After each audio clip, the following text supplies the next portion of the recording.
Hey, what's up everyone? Danny Lightning back with another CSR2 video. Today we are checking out the Kinblock Hoonipigasus car. We are going to do a stage 5 shift and tune, stage 6 shift and tune. We're going to see if we can find a live racing setup and do a review and all that good stuff. So, let's get to it. When you have the car 100% maxed out, nitrous all the way to the right, final drive 2.0, tire pressure 8 psi, and that gives us a dyno of a 6.693.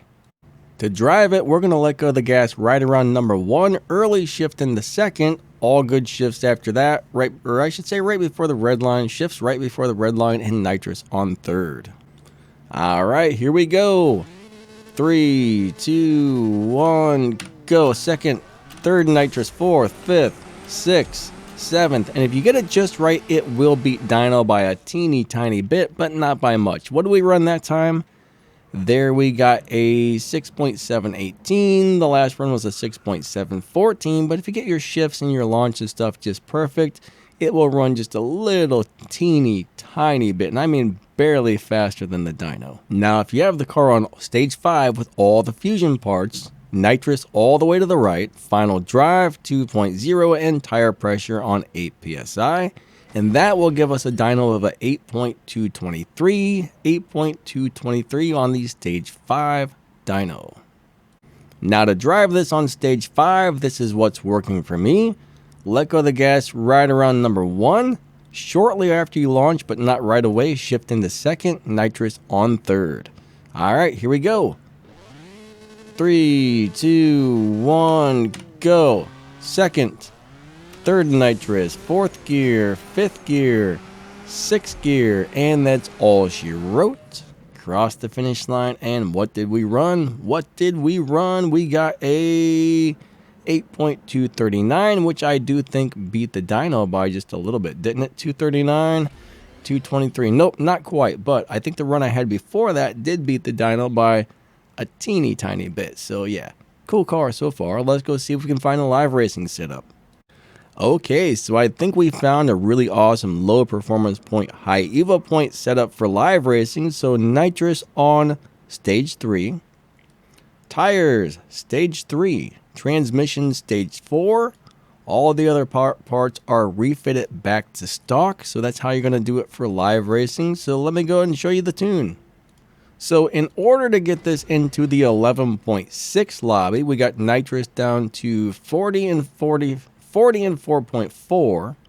Final drive on 2.0, and tire pressure is on 25 psi. Now we could tune this a little differently if we wanted to, but I got us into the 11.6 lobby, I think it was, right? 11.6, yeah, 11.6, guys. So the beauty of a low performance point high evo tune is generally for live racing, they can win without beating the dyno time, and that means your car will not get pushed into the faster lobbies. When your car is winning live races and beating the dyno, the game will take your car and it'll move it from lobby to lobby until it's in a lobby so fast it can't win anymore. And this type of tune normally keeps that from happening, and then you won't need to reset the car. So to drive it, we're just going to do a very standard shift pattern. 3, 2, 1, go. Second and nitrous, third, fourth. I mean, just very standard.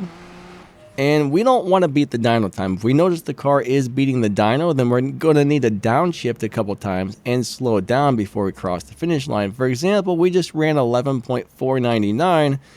So on this tune, the car is beating dyno, which we don't want to do. So we need to downshift a few times to keep it from beating the dyno, because we really want to run 11.6 or faster, or slower. We don't want to run faster than 11.6. If we do, the car has a good chance of being pushed into a different lobby. So that's how I would set this guy up for live racing. Alright, so let's break this down. We'll do our little review, and bottom line is I like it. Is this car worth the $20 you're probably going to have to spend to buy it? I would say yes. For me, I think it would be. It's fast. It's got a good live racing setup. It's kind of got a lot going for it. The top speed is good. The acceleration is good. It's fast. It should be able to win a lot of live races. I mean, there's nothing really bad about the car other than on stage 5 and stage 6 it doesn't really beat the dyno time, so it's not a natural dyno beater, but you might be able to tune it to beat dyno. Now on the live racing setup it was beating dyno, so if you need it to beat dyno for a specific type of race, you could always tune it like that and you'll be able to get through that race, because there are some sorts of races that require you to beat the dyno time, and if you don't, then the car never wins.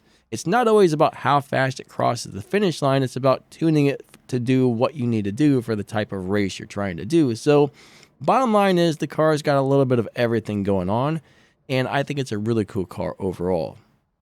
Alright, I think that wraps this video up. Thank you guys so much for watching. You guys are amazing. I really appreciate all you guys. Big shout out to Asho Speed the King.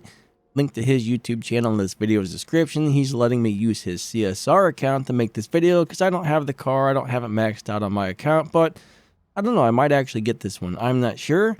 If you want to help support the channel, check out the thank you button or the like button or the merch store. There's a bunch of stuff down in the video's description that would really help me out.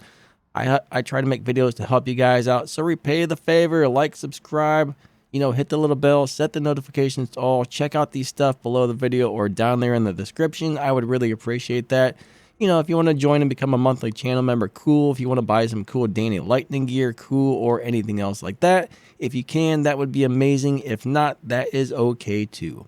All right, thanks guys. You guys are amazing. Lightning out. Have an awesome day. See ya.